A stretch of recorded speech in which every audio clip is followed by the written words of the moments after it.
आदम के दो पुत्र हुए, बड़ा पुत्र हुआ काबिल और दूसरा हुआ हाबिल। अब अल्लाह मियाँ ने एक प्लानिंग करके भेजी, हम आपके साथ में एक एक बेटी यानी कि लड़की भी पैदा करेंगे, और वो पैदा कर दी। तो काबिल के साथ में एक लड़की पैदा हुई और हाबिल के साथ में दूसरी लड़की पैदा हुई। अब क्योंकि उससे पहले कोई भी अन्य मनुष्य नहीं था, सबसे पहले हुए आदम, अब उनके ही पुत्र और पुत्री हुए हैं। अब ये आगे जनरेशन को कैसे चलाएं? अब ये जनरेशन का जो पेंच है, यहां पर अल्लाह मियाँ थोड़े से कंफ्यूज हो गए। उन्होंने एक आदेश उतारा। आदेश ये उतारा कि जो आपकी जुड़वा बहन है आप उसके साथ में शादी नहीं करेंगे, जो दूसरी जुड़वा है उसके साथ में भी शादी नहीं करेंगे, लेकिन दूसरा एक सिस्टम हो सकता है कि हाबिल काबिल के साथ पैदा होने वाली लड़की के साथ में शादी कर सकता है और काबिल हाबिल के साथ में पैदा होने वाली लड़की के साथ में शादी कर सकता है। ऐसा आदेश हुआ और यह आदेश हुआ अल्लाह मियाँ का। लेकिन उसको पहले ही इंसान के पहले ही बेटे ने नकार दिया। कौन था वो? काबिल। यानी कि अल्लाह मियाँ के आदेशों का खंडन पहली दूसरी जनरेशन से ही होना शुरू हो गया। काबिल ने क्यों खंडन किया?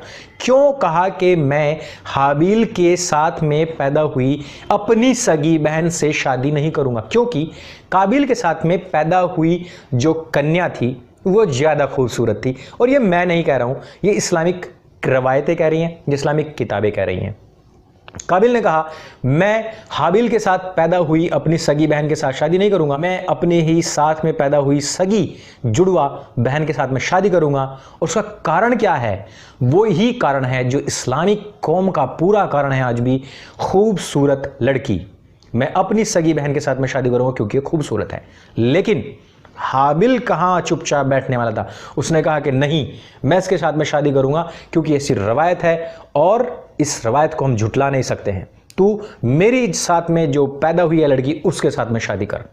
और यहां आकर के दोनों भाइयों में झगड़ा हो गया। अब ये दोनों भाइयों में झगड़ा किसको लेकर के हो रहा है? किसको लेकर के हो रहा है? अल्लाह मियाँ की सच्चाई को बयान करने के लिए या उनकी स्थापना करने के लिए या धर्म की स्थापना करने के लिए? किस लिए हो रहा है? किस लिए हो रहा है आपको भी पता है। ठीक है, अब दोनों भाइयों में झगड़ा हुआ और काबिल ने कहा हाबिल मैं तेरा कत्ल कर दूंगा। अब ऐसे में जो हाबिल है वो कहता है ठीक है कर दे, तेरे बहुत सारे गुनाह हैं, उसमें ये भी गुनाह जुड़ जाएगा, कर।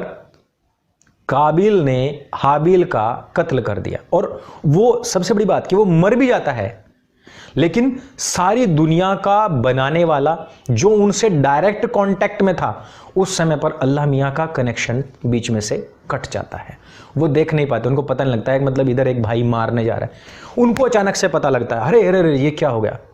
अब जब काबिल अपने भाई हाबिल को कंधे पर डाल करके लेके जा रहा है कि अब मैं क्या करूं, तो अल्लाह मियाँ का जैसे ही कनेक्शन जुड़ा तो उन्होंने कहा 2 कौवों को भेजा तुरंत ही, जाओ और उसके सामने जाकर के लड़ो और एक कौवा दूसरे कौवे का कत्ल करेगा और फिर जो जीवित कौवा है वो गड्ढा खोद करके उसमें मृत कौवे को दफनाएगा, ताकि ये संदेश मिल सके काबिल को कि अपने भाई के इस लाश का करना क्या है। यानी कि अब से पहले अल्लाह मियाँ डायरेक्ट अपनी आयतें उतार रहे थे, आदेश उतार रहे थे आदम के ऊपर और बता रहे थे कि किसको किसके साथ में शादी करनी है। वहां उन्होंने कोई हिरन, कोई गाय, कोई घोड़ा, कोई घोड़ी नहीं भेजी है उनको समझाने के लिए, लेकिन यहां अचानक से एक नेक्स्ट जनरेशन को समझाने के लिए कौवे भेजते हैं। कौवा मारता है, दूसरे भाई के लिए गड्ढा खोदता है, उसमें उसको दफनाता है, मिट्टी डाल देता है और यहाँ काबिल को समझ में आता है कि मुझे भी अपने भाई के साथ में ऐसे ही करना चाहिए। उसने भी गड्ढा खोदा और उसमें अपने भाई को दफन कर दिया और अपनी बीवी को जिसके साथ में वो शादी करना चाहता था उसको लेकर के वो आदम के स्थान से कहीं दूर जा करके रहने लगा।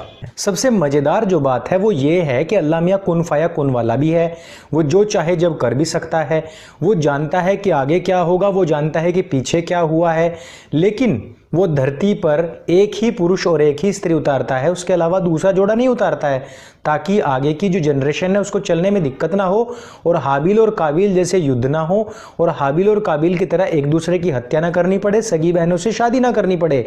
वो सब कुछ जानते परखते और वो सब शक्ति संपन्न होते हुए भी अल्लाह मियाँ वैसा नहीं करता है। सबसे बड़ा क्वेश्चन तो यही है। वाह क्या साइंस है। अब देखो, ये बिल्कुल दिमाग को है ना निकाल के अपनी खोपड़ी से बाहर फेंक देना और बिल्कुल नॉन साइंटिफिक तरीके से और नॉन सेंसिबल तरीके से ही आगे की बातें सुनना।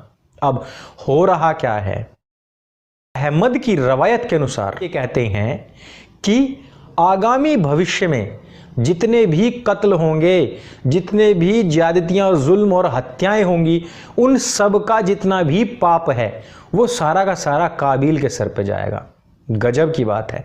अर्थात आप चाहे कितने कत्ल कर दीजिए, आपके सर पे कुछ भी नहीं जाएगा, सब कुछ काबिल के सर पर ही जाएगा। इस्लाम इतनी अच्छी सेफ सिक्योरिटी से फुल दीन है, कल्ट है कि आप जो मर्जी चाहे करें, गुनाह सिर्फ एक के ऊपर होगा और वो होगा काबिल के ऊपर। और काबिल है कहां, उसका कुछ अता पता है ही नहीं।